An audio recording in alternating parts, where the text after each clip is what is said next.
they landed in LA. And so LA has been home for a long time. I've been East Coast also. I lived in New York, back and forth between New York and LA. Wow. That's pretty cool. Like, I'm always interested in people's origin stories in this country, right? Like, because it's fascinating to just see the decisions that folks made that led them to these moments and these places. And it's just cool. Like, I just sort of nerd out on, learning people's stories. So when we get everybody going, I'll ask you again. So I won't. Oh, no worries. I won't dive too deeply into it right now, so that you won't have to repeat yourself.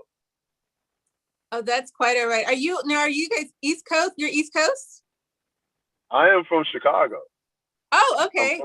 I'm from just Chicago. There last week. Listen, it's a great place. If you go to Chicago when the weather's warm, you think, why don't I live here? And then when you go in the winter, you realize why you don't live there, right? Like, my sister still lives there. I've got cousins and an aunt, and I make up an excuse every summer to take my family back to Chicago, and it's great, but we don't go in the winter. Well, you know what? I was there last week and it was like high 40s, like low 50s. It was nice. And I expected it. It snowed for like half a day. And then that was it. Like, it was really nice. See, you were there with enough time to just romanticize being in Chicago in the winter, right? Like you didn't get the, oh my God, I can't get out of here moment, right? Like, not at all. I loved it. I was like, oh, I need to come back. This is amazing. What are people talking about? Yeah, exactly. Just wait. All right. Just wait. And you will see. You will see exactly what they are talking about. I really wanted to snow because I just thought, like, I hadn't seen, it's crazy being in LA, and then during lockdown I hadn't seen snow in like over 2 years, and so I was like, oh, and then it was like half a day and I was like, oh, that's it. One of my very best friends. Here for the snow. Right, exactly. Could have come to Dallas for the snow, though. Oh yes, I saw those pictures. One of my very best friends is from LA. And he was in med school at Duke when I was in graduate school at that point. And he came home with me before, like, we drove to Chicago, and then he was going to fly from Chicago to LA. And we got to Chicago, and it was so cold. My mother was trying to help him because we had to go somewhere, and she gave him plastic bags to put his feet in so that his feet wouldn't be cold. And, he's from LA, right? And he was just like, I can never put plastic bags on my feet, like, just, and let me tell you something, that first trip out, he never argued about putting plastic bags on his feet again. Okay, like, it was just, wait, I don't understand the plastic bag on feet. How does that keep you, what, like, you put it on your, you put it on your feet. Yeah, you put it on your feet and you put your shoes in there, and it helps keep them warm. I didn't know that. I'm just gonna tell you right now, if I look up and on your TV show, somebody's putting plastic bags on their feet, I'm going to expect a production. I need a credit, okay? I'm just telling you. So you already understand how it works. Like, you get inspired by so many different conversations. It's like, oh, wait a minute, I can write a scene about that. That's exactly right. So I'm just saying, I love it. Name the character Prez or something like that, right? Like, it's all good. Just amazing. I've never heard of that before. That's amazing. Yeah, no, it's I'm absolutely embarrassed to tell you that it works, right? Because I know from personal experience. Okay, like, I love it. Nothing to play with. So, Shayna. Yes, sir. You're ready to go whenever you're ready. Because Kim and I just sitting there having a ball. I know. We're just talking. We have a whole host of attendees that are waiting to hear you all have a great discussion. So whenever. All right. Well, Take it away. I feel like we need to legitimize the interview before we just are hanging out, right? So, well, welcome everyone to our second session of Voices That Matter for this season. I am President Sorrell, and it's always wonderful to be here with you.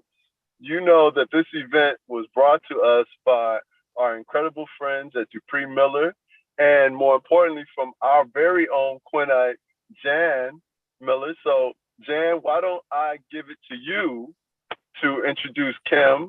And I know you're joining us tonight as well. So you're kind of like panelist, the naming hostess.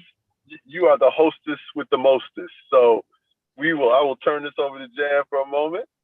Okay, thank you, Prez. Well, welcome everyone to another Voices That Matter. Thank you so much for attending. We appreciate it so much, and we'll have a very robust year next year, and we'll continue to have great guests. I'm really, really thrilled and excited to introduce you to, first, my friend, Kim McCoy. We've been friends for a number of years, and we met socially. We have a mutual friend, and we were all just hanging out together.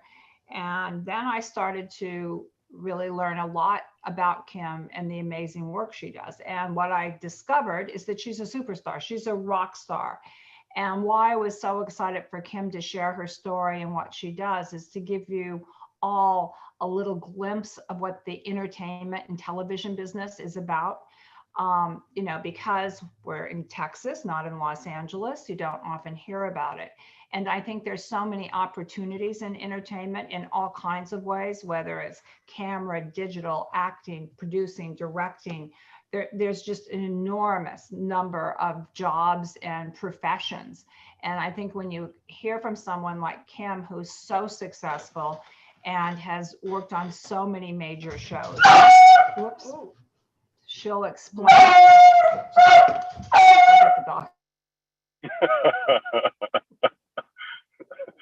I started looking around like, am I about to be attacked?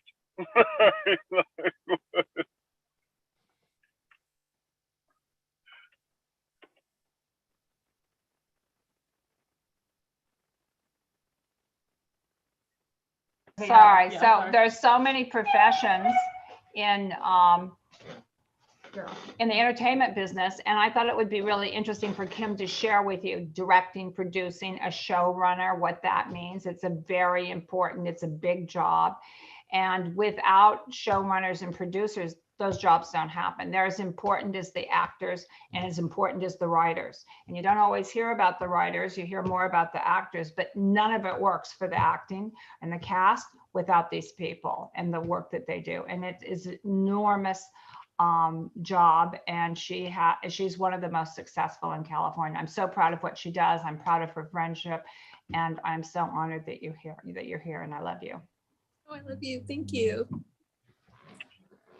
Well, Kim, I guess maybe Jan has teed up the very best place for us to start, and that is, what exactly do you do? I'm a creative executive producer and showrunner, and I guess I should start with executive producer first, because the term can be a bit ambiguous. There's several types of executive producers, especially on a reality show.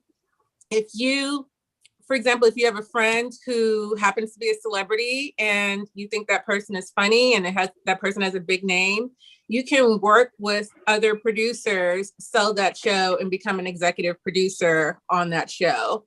I'm more of a creative executive producer, where someone may have a concept and I come in and I help create what that show is, whether it's a format or flesh out whatever the story is. And then I'm a showrunner simultaneously. And in reality, I am in charge of executing the show from start to finish, with casting and locations, talent, working with the talent, hair and makeup, wardrobe, editing, everything from start to finish, and to deliver the product to the network. So showrunner, executive producer is the person who will execute the show. So showrunner is literally the person who runs the show. Mm-hmm. I run the day-to-day, and showrunner can be different also when you're dealing with scripted. For a scripted show, you know, the showrunner is usually the head writer or the creator of the show. For reality, I don't necessarily have to be the creator of the show. I think two things can happen. One, a company like Viacom, which I do plenty of shows for, they can have a show already sold and ready to go, and they can bring me in as a showrunner, and I can then help tweak the creative and execute the amount of episodes they've purchased from a production company. So, for example, my next show coming up is for VH1, and I can't say too much about it right now, but it's like 10 episodes. They have a little deck put together, like a little write-up on what the show is. They tested a pilot, and a pilot is like the first initial show with an audience. The audience liked it, and they can hire me as a showrunner and say, Kim, can you please execute this for us, all 10 episodes? Wow. So how many people, just as to provide some context for everyone, we watch a show, and let's say a reality show, right? Like let's say would To Catch a Beautician be considered a reality show? Right, like, so that's not a show that I watch because, as you can tell, I have no use for a beautician. But how many people are involved in bringing that to TV each week? I would say anywhere from 75 to 100, possibly, you know, and that includes our casting team and our post-production editing and, you know, executives on set. It's a big group of people. So, and there's so many different jobs, you know, in order to, for me as a showrunner, I had to execute and oversee everyone each step of the way in order to deliver episodes to the network. Wow. So 75 to 100 people, and you're managing all of that.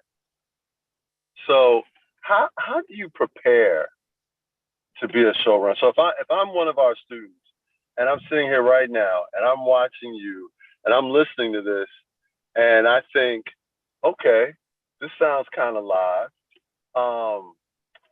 How would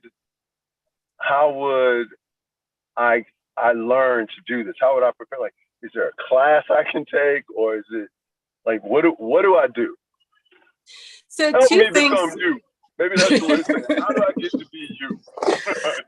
Several things, you know, and I'll just kind of give you a little bit of my backstory, because I think when you hear about some of the previous jobs I've had, I had no idea back then that I was being prepared to be an executive producer, but clearly the job I do now, and I look back at all the different jobs I had, I thought, oh, okay, it's a culmination of all of that. The students, I'm sure, wouldn't remember this, but they do reruns now, I guess. I started off on a show called A Different World. It was like a spinoff from The Cosby Show back in the day. Wait. You know, A Different World is HBCU royalty, right? Like, I mean, you don't have to tell us what A Different World is. Okay. So I like the fact you tried to say it's a spinoff of The Cosby Show.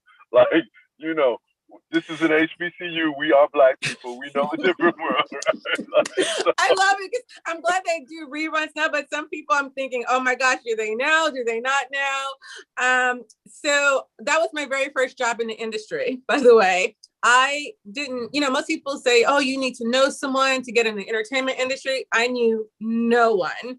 And I did a cold call back then. I happened to be watching the show and I thought, oh, when I graduate college, I want to work on that show. And so I literally picked up the phone, called NBC, asked them to patch me in, and they did. And I just, and what's the entry level position? Can you tell me? And they told me a production assistant, a PA, and they told me to call back once I graduate. I did, and went in for an interview and then got the job. So that's how I got in. So, all right, so let's just want to make sure we got this straight. So you just hustled your way in, right? Just called up, ran a misdirection, folks bought it, and you just, so this is a fantastic story. It was. I literally, you know, and like, so when people tell me sometimes like, oh, I don't know anyone, I mean, thank God, like, I can make it easier for people now. And, you know, my friends who are executives as well, we can make it easier. He was like, oh, I know Kim or I know her and I can get in that way. But literally, if you are truly, you know, you want to do something, go for it. Just go for it. I literally went for it and thought like they could just say no or yes or. So you worked with Yvette, right? Yvette like Lee Bowser? Yes. So, you know, like this is one of the things that's so cool about LA and about Hollywood is when you start to really scratch behind the scenes. You know, we have a saying, and our Miss Paul Quinn, Andrea Cruz, just put in the chat. She said, you know, closed mouths don't get fed, which is what we tell the students all the time, right? And literally, this is how opportunities are created. Now, what made you decide that this is what you wanted to do? I mean, I like so we talked a little bit about this when people were coming on, but you're not from here. Like you're not, like your family, I mean, none of our families are really from here, right? But I mean, you know, I'm just saying, but like your familial story is, you know, you all came to this country more recently. So how do you go from being a first generation American to being a showrunner? Like maybe share with the students how you even came to this country. Right. So my family is from Belize in Central America, and my grandparents moved here. My mom came out. Everyone moved to LA, and I was born and raised in LA. What's so interesting is that, you know, we weren't an affluent family, and there were many things that we couldn't do. Especially, I was raised as an only child and raised by my grandparents. My mom ended up moving to New York. And so my grandparents, you know, got legal custody of me. And I lived, you know, not in the best part of LA either. One of the things though that my grandfather did for me, I had books, plenty of books. Like in the LA school system, they had this, like, it was a book club, and you can buy books for like $1, $2. And literally he would give me like $10 and I'd buy a bunch of books. And I would get so lost in the stories. I mean, I would just read, look out a window and just read and imagine and daydream. And I think that's when I fell in love with the art of storytelling, you know? And so that has always been a part of me early on, because all I had were my books, you know? And so by the time I went to school, I knew that I wanted to get into television. What's so interesting, I started off at UC Berkeley, and at the time they had mass communications, and I took some of the classes, and truth be told, it's like I would sit in a class and we would have to analyze Superman. Like, why does Superman wear blue tights? What does that mean to the American society? And I thought, God, I just want a camera. Like, do we have anything like that? I just wanted to be able to tell a story, shoot something. And someone mentioned to me that San Francisco State had a practical communications department. And so I want to say around year 3, I transferred to San Francisco State. And literally the first thing they did, here's a camera, go shoot something this weekend. You'll learn how to edit, and then you have to present it to the class. And I was so thrilled because I can now tell my own story. I can go, you know, I got on the train and bus and just shot whatever I wanted to shoot and then put it together and tell a story. And that's how it just sort of developed a little bit more. I started to get internships in the Bay Area and started to produce at a community affairs, KTVU Channel 2 in the Bay Area, and a community affairs show. And then it just kind of went on from there. And then after I graduated, a different world. Now, Jan, how did you meet Kim? We have a mutual friend, Mal Anderson, who's known Kim longer than I have. And we got go to University of Tennessee football games because Maul's husband Charlie is very involved at the university, and they have a house in Knoxville, and they have these great football weekends. And so Kim was the guest, and Jeff and I were guests, and we met.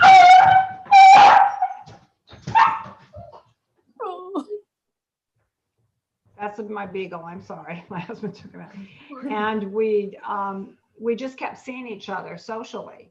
And I'm in a form of the entertainment business with books, and I create stories, and our stories become movies. And so we have a lot in common because we both love stories, and we love characters, and we love we love narrative. I'm nuts for narrative, and so we have a lot to talk about. And just literally over the years, we kept seeing each other. Then we discovered that we both love Formula One car racing. I mean, she much more than I do. And so we have all these trips planned to go to some big races. Of course, with COVID, we had to cancel some of our plans, but we just became friends socially. And then we intertwined business relationships, and we're making side deals and meeting this person and doing, we changed it into, creating a little businesses in each of our worlds. So I got to be honest, there's a lot of people that I thought would have been the connector. Maul Anderson, University of Tennessee football, reality TV. I'm trying to put this all together. It's very hard. I mean, and Maul spent a lot of time in Los Angeles. She met Kim there. They've been friends for how long? Over 10 years. 10 years. And we've been to our kids' weddings and so forth, and we just really connected. I love her, and it's that we have a lifetime friendship, that's for sure. And we've been dating a little bit over COVID. I think one of the things that's so important, and Jan is amazing, and Kim, this, Jan is amazing at this, right? Like if you go to a dinner party at Jan's house, there's literally no telling who's going to be there. Exactly. Right? I mean, it could be, we've been there. There've been astronauts, right? Like it's just like, you can't make the stuff up. And the common denominator that I have found is just people who are open to other people's stories and life experiences.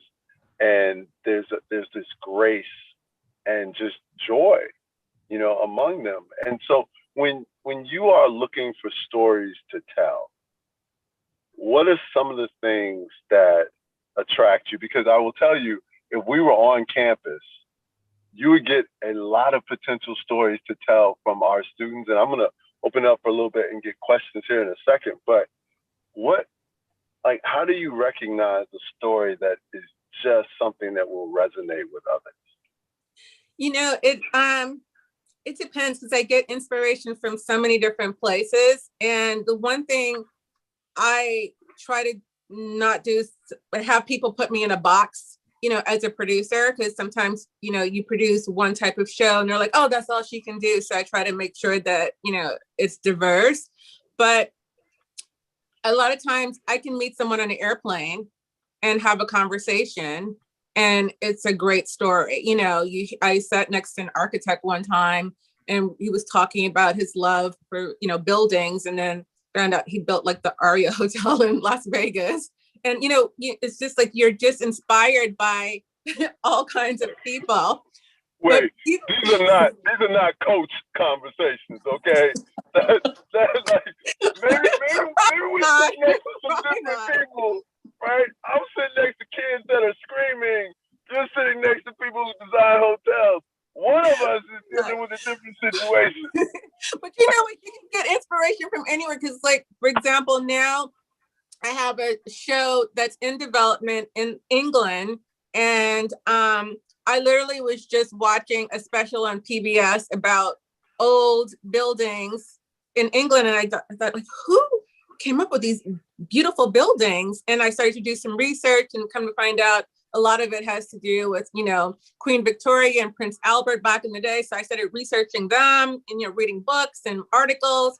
And then all of a sudden I had an idea for a television show, told my agent, and my agency, they have a UK office, and I pitched it. And then they were like, oh, we love this. Let's finish developing it. And, here we go. So you can get inspiration, not necessarily sitting next to someone on an airplane, but even watching, a show and starting off with like old buildings and then kind of go from there.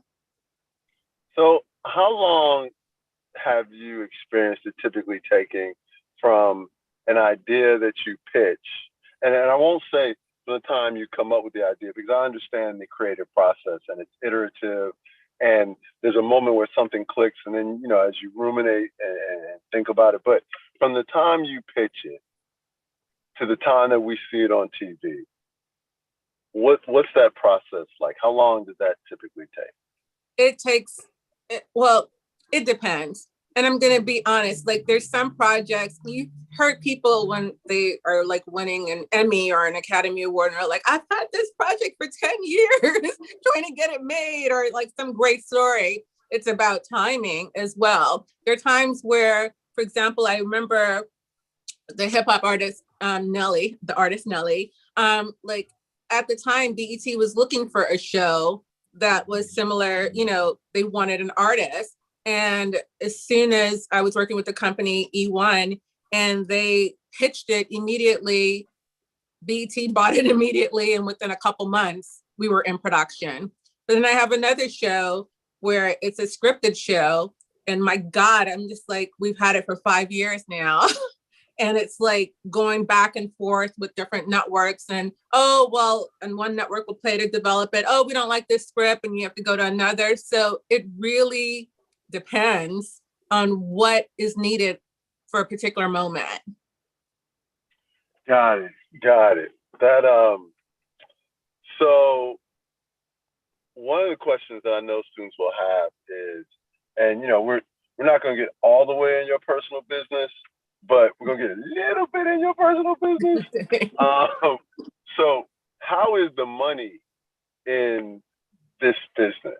Like how, again, not trying to get all the way. I mean, now, if you tell me it's too good, I'm definitely going to try and get you to make a donation to the college. So that's just fair warning, right? But, I got you.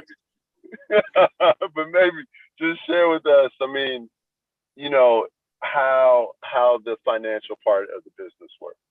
I guess I should go back to, because I didn't finish answering this question and it'll help with that as well. Like after Different World, I got various other jobs along the way in becoming an executive producer. And I want to say this, at one point in my life, I was Debbie Allen's assistant. Which was a blessing. My second job in the industry was working on Academy Awards as her assistant. And so Debbie Allen's little brother is one of my very best friends. There was actually, the episode of A Different World where they had the Kappa step. Yes.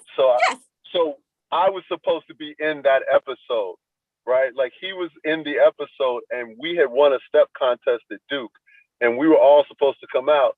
But, it was one of those, I need you here, tomorrow. And, we were like, brother, we got summer internships, right? Like we're going to need a little more than advance notice. So yes, Debbie is mad good people. Amazing. Good people. I think I worked on that episode, if I remember correctly. I don't know. I look back now and they gave production assistants credits, which was so great, to be able to like scroll back and go, oh my God, what year was that? But that's my name on that show. One of the things that Debbie said to me, early on is that, learn, okay, I'll just kind of tell the story and then kind of move forward. But Debbie multitasked when I worked for her. I mean, and she still does, but, she was directing and, she was doing Fresh Prince of Bel-Air, directing there, and Different World on all these different shows. And we were doing a film at one point. I can't remember the name of it, but it was with LL Cool J. And the blessing for me is to be able to observe her on set. And she wanted a particular shot. And the camera person did not understand or he couldn't get it. And she kept trying to explain. And finally, she just stepped out of the booth, took the camera, and then called action, and then shot it herself with the camera. And she said to me, learn everyone's job around you. So that way someone can come to you and tell you something can't be done. And to this day, I still, took that advice, but I didn't realize I was going to do this literally. I literally had every job before I became an executive producer. And I was a travel coordinator, and I was like, this, like an assistant over here. I did all these different positions, a production manager. I was able to travel the world, which was so great, but I did every job along the way. When you're doing these jobs along the way, some of them don't pay that much. So you have to know that in your mind, like, I have an end goal here, whether it's to be a director or a writing producer or an executive producer. So I want to say the road going towards an executive level, there are times it doesn't pay that much.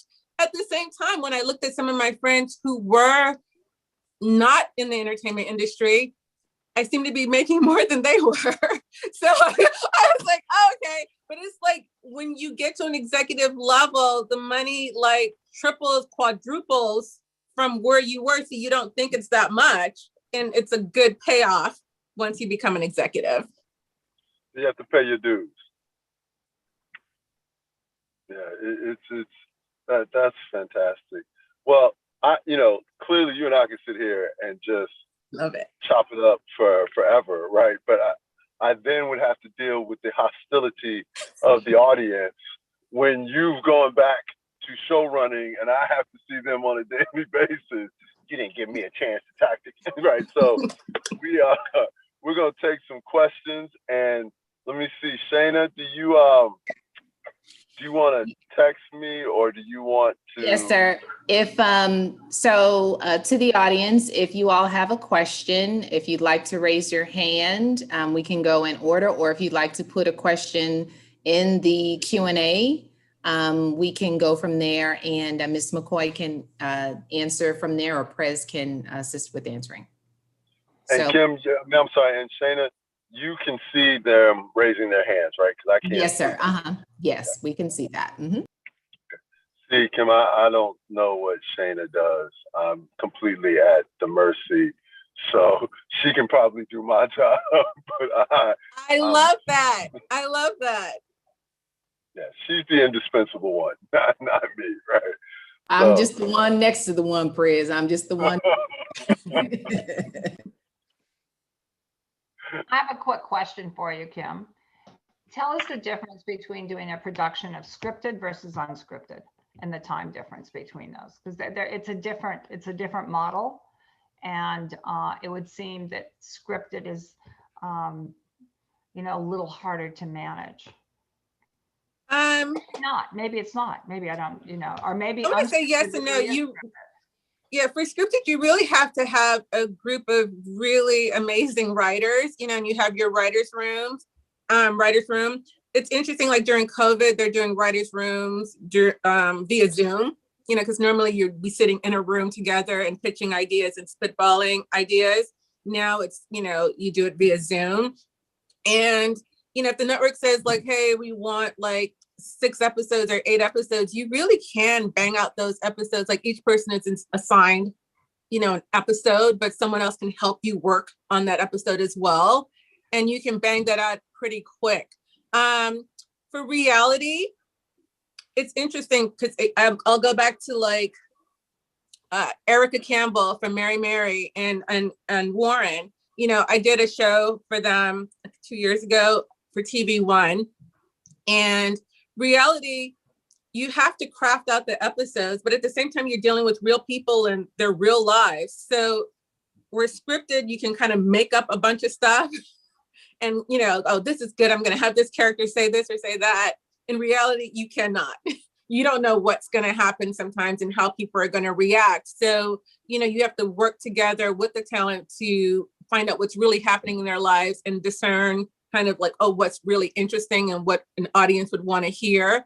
And then create those scenes and put them in situations in order to craft that. I think that's a little bit more difficult because I can't make it up. I can't pretend it's their real life. And if for some reason they put them in a situation and, you know, it doesn't go the way you expect, you have to think quickly on your feet. Okay, we still have to complete this story. How are we going to maneuver here? So when they have the housewives of whatever, and they all get into a row and fighting and arguing, is that determined in advance, or do they really get in those fights? A lot of times they really get into those fights. And I did one show that turned into that, and I would never do it again. But you will, you know, like Susie doesn't like Jan, and you're like, hey, Susie and Jan, I really need you guys to sit down together, have a conversation, and work this out. And then you put them together, and it gets even more explosive. And it's like, oh my gosh, you have to now pivot, you know, from that. So a lot of times, I think for shows like that, producers, they know how to push someone's button, and they will put them in that situation for it to be explosive. That's interesting. Yeah, there have been a lot of explosive situations in those shows. Well, we've got a great question here. This is from Kamika Spencer. She says, I'm a writer, content creator. Are there any screenwriting competitions that you would suggest? I was told that they were good for notes, and she doesn't live in California. So what would you suggest that she should do? I'm not familiar with any screenwriting competitions at this time. You know, they're more like festivals. I think they have. I could definitely research and circle back at, you know, whatever I find there, because there are lots of festivals for, like, if you're directing a project and writing a project, and then, you know, a la Sundance, but smaller than Sundance Film Festival kind of thing. Let me check into that, and I definitely will email and circle back. Oh, thank you. Thank you. I said thank you like that was you saying that to me. I have a question. I'm Allie, and I work with Jan. Hello. So you were saying, like, initially when you started out, like, you were in your English classes and you saw the tights and you're like, I want to shoot it. I want to make the story myself. So now that you're an executive producer and you're in this whole different capacity, do you see yourself liking to create your own narratives? Like, what's your favorite element of your job now? And is it still the same? Yes, so for example, take Kitchen Beautician that I did last year with Tamar Braxton. When I came into that show, I was working with a production company. They do Queer Eye on Netflix and all these different shows. And David Collins is one of the owners of the company. And when he brought me in, he's just like, look, I'm bald. I'm a white man. I don't know anything about hair and, you know, black hair. So I came in and I was able to help create the format for that show. And it was exciting because it is like a collaboration with the production company and the network. But I do like the creating portion of it, whether it's a format show or like a follow documentary, kind of like, you know, for Nelly, you're still able to create. I love directing also. And in my position, although I oversee a huge team of people, I know everyone's job because I learned that early on from Debbie to learn everyone's job. So if I have to step in and do something, I can. That's great. Let's see, what else do we have? Another question. Question that someone just sent me via text is, what's next, right? So you've been doing this. What will you do next? Well, I'm in a sweet spot. I can be a showrunner for hire, which I am also, and then I can also create my own shows, which I'm doing that as well too. So both are going simultaneously. I have actually a scripted show with an actress.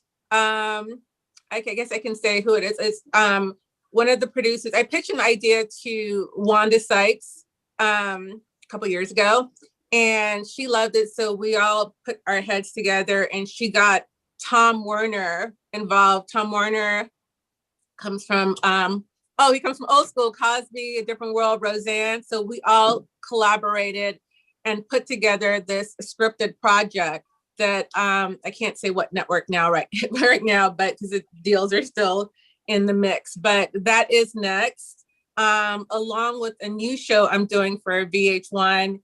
Deals are happening right now as well too. Hopefully by next week, everything will be closed, but that one is more of a relationship kind of show. And it could be, how should I say this? It's just like people who may not be faithful in their relationships.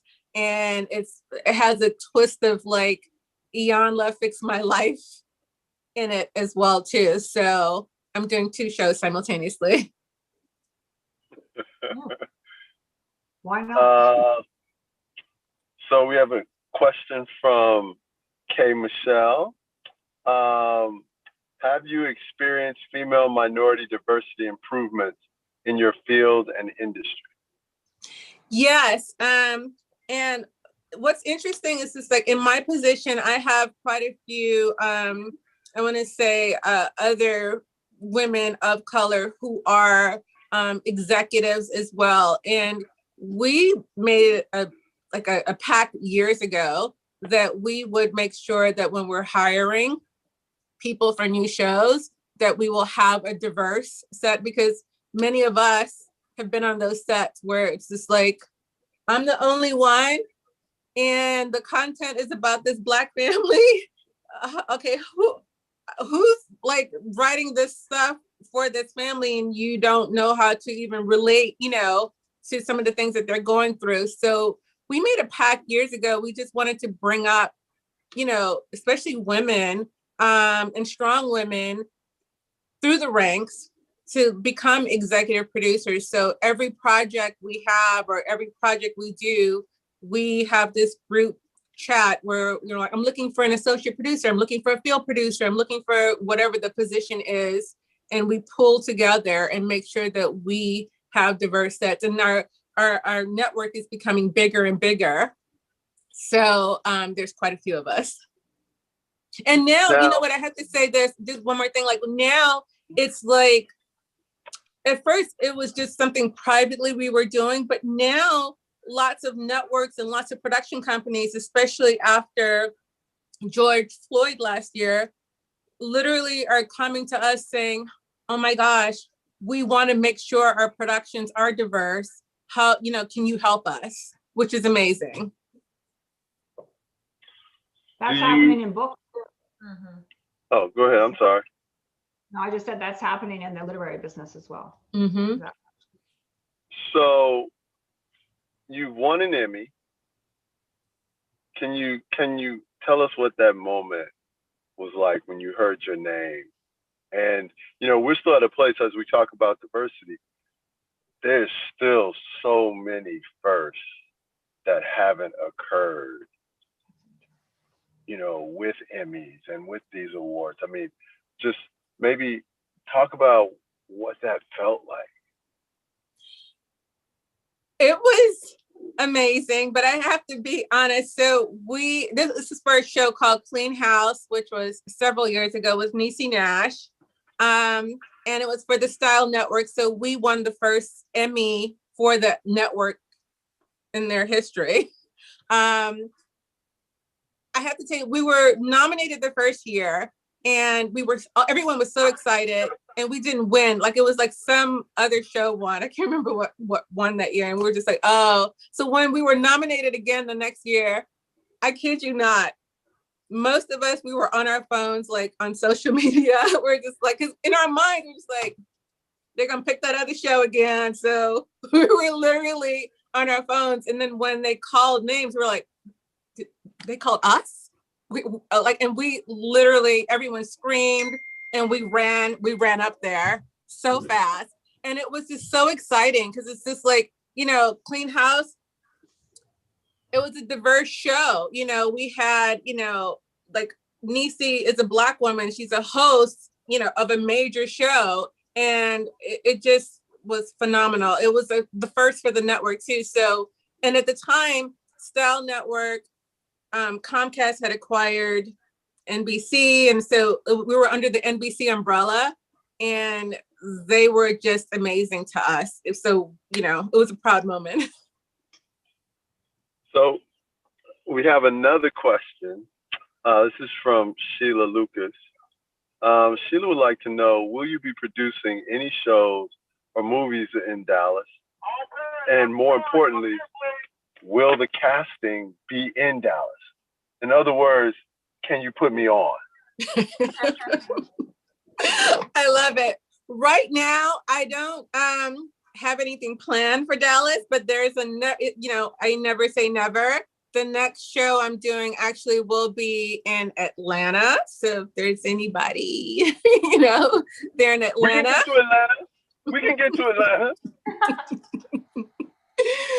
We're going to be in Atlanta. And again, I'm, wherever we go, like we like a diverse staff. So it's just like there are entry-level positions and all that good stuff. I'd be happy to share my contact information, because if there's anyone, who may be graduating, and I pray that someone is inspired to be a part of the entertainment industry, please send me, your credits. I'd love to try to get people in and, help you grow. I'm just telling you right now, the chat line is blowing up with people making plans to travel to Atlanta.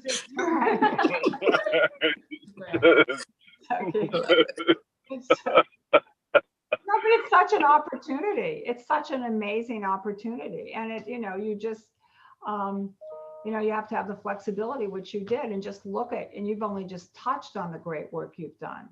And so many people, we have clients that call and say, oh, do you think Kim McKoy would do a show with me? Do you think can I get a show with Kim McKoy? Is it possible? I hear that all the time because they know we're friends. And so you're very, in your world, you're very well known, girl. You're a star.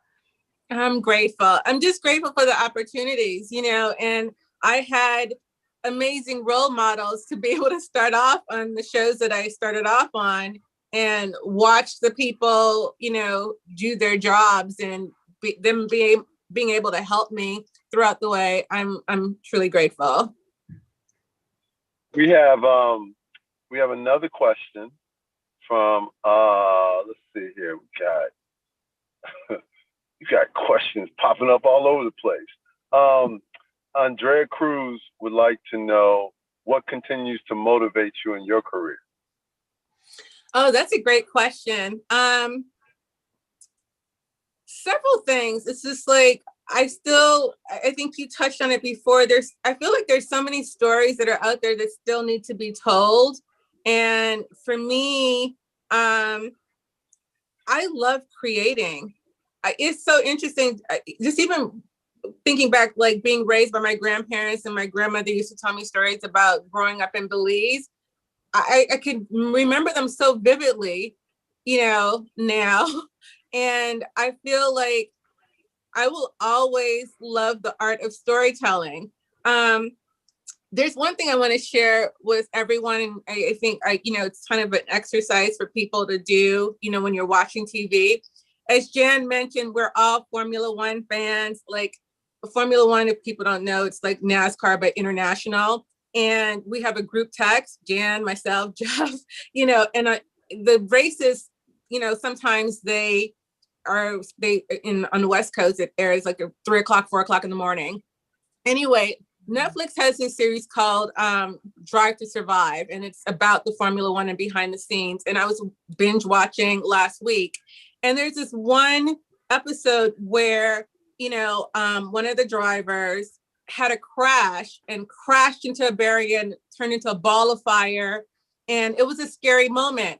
And I was watching this portion of the episode and I kept thinking, my God, my heart was racing. I felt the energy, and they were interviewing people on how they felt. And I just thought, why am I so moved by this moment? Not just because of what I see here, this man crash, but there's more to it. So I kept rewinding. And as I was rewinding, the music was playing, and the music during, leading up to the crash, like you don't know if he got out or could get out. The music was like this heartbeat music they had along with the picture, like a heartbeat pumping really fast. And then I'm sitting here thinking, okay, this is why my heart's racing at this moment, because it's like I'm watching this man who just crashed. It's a ball of fire.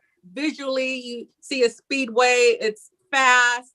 and heartbeat music. And then they're interviewing all the people around, at the time, I didn't know what was happening. And you can see their angst. And then the man walks out of the fire, climbs over this barrier. And then I go, oh my gosh, you feel this sense of relief. So I rewind it again. And all of a sudden the music shifted. And it was like this classical, angelic, heavenly music. And I thought, what great producing here. You visually see the speedway, you visually see this man, you hear this music, but you don't realize you're listening to this music that is causing a reaction in you. Something about the combination of what you see, what you hear, what people are saying, all put together can move a person. To me, that's great producing. And I get so excited when I see that and when I'm able to be a part of that, and create that kind of moment for someone to watch. Oh, that's amazing. So we have time for one last question. This one comes from Christian Henley. Hello, I am based in Los Angeles. I am a writer, actress, and I'm interested in exploring the reality television realm. How should one go about, wait, what happened to the question? Where did it go? Okay, so apparently the Q&A function has a mind of its own, that if you start reading it, the question disappears. So we'll just say, let me see if I can find it somewhere in here. Hold on, Perez. I'll get it for you, Perez. I found it. It just automatically clicks to the answer section. So how should one go about preparing themselves to storyboard, produce, and then eventually pitch? I'm sorry, go back to the beginning. She wants to get in the entertainment industry, or she wants to write and submit her script? She's a writer, actress, and is interested in exploring the reality television realm. How should one go about preparing themselves to storyboard, produce, and then eventually pitch? Well, for reality, you wouldn't do storyboard and write a script for a reality television. For a reality television, you would come up with a concept for a show and come up with a unique way of telling a particular show. For example, or a particular story. For example, I'll go back to Nelly. When I produced Nelly, most people know Nelly, artist, is hot in here, you know that side of him. What you didn't know is that, he's a dad, has 2 kids. His sister died of leukemia, and he's raising his, her kids. So 4 kids. And the way he parents is completely different from the persona you see on stage. So pitching his show, when the producers came in, I came in a bit later, but when they pitched his show, they pitched that version of Nelly. Like, people don't know that he's a dad and that he's extremely strict. And this is what we want to tell. So they put together, a deck. It's called a deck, and it has 4 or 5 pages. And you show Nelly's world as a dad, raising 4 kids. So if you want to get into reality television, you would want to come up with a concept, but a unique twist on a concept, and put that together. And you don't need to storyboard. It's a matter of having any type of what is that? The Microsoft, that app where you just kind of put together your presentations.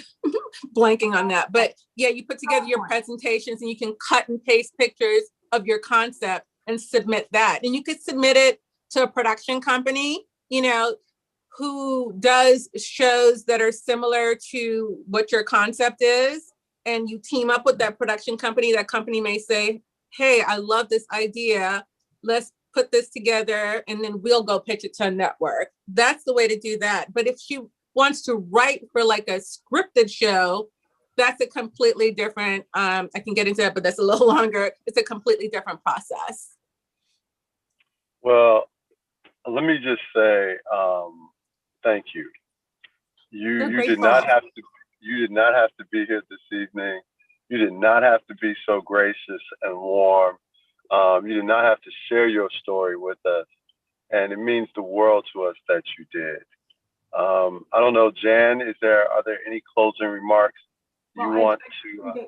I think it's so interesting because, you know, we're looking for young people that want to be in the entertainment business. I'm looking for people that want to be in the literary business. And oftentimes, you know, we'll sell a book and then we'll sell the story to Netflix. We have two right now, two Netflix shows coming out that are books, not their first. The book is going to come out first and then the shows, but we sold them at the same time. So there's so many different, that's the beautiful thing about having Kim speak, is because there's so many vehicles and so many verticals of these industries that we're in. And then we kind of are married to each other in many ways, because it's all driven by content and we're content creators.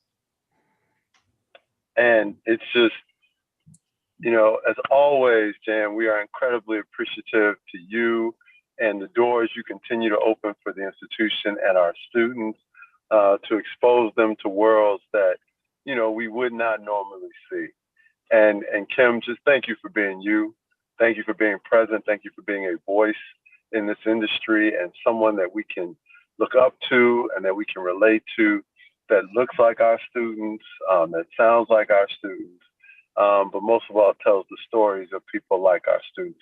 Now, when you get to the Formula One stories, that, you know, that's not really our stories, but we're going to adopt those stories. All right, we will embrace those stories as our own. Okay.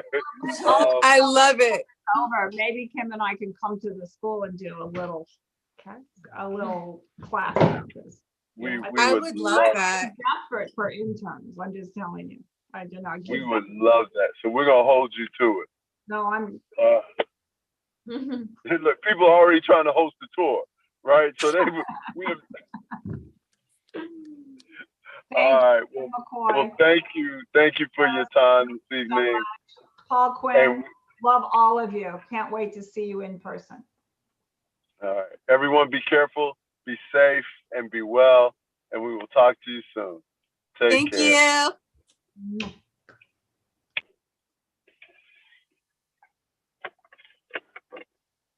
Thanks, Prez. Oh, no, thank you. That was hilarious.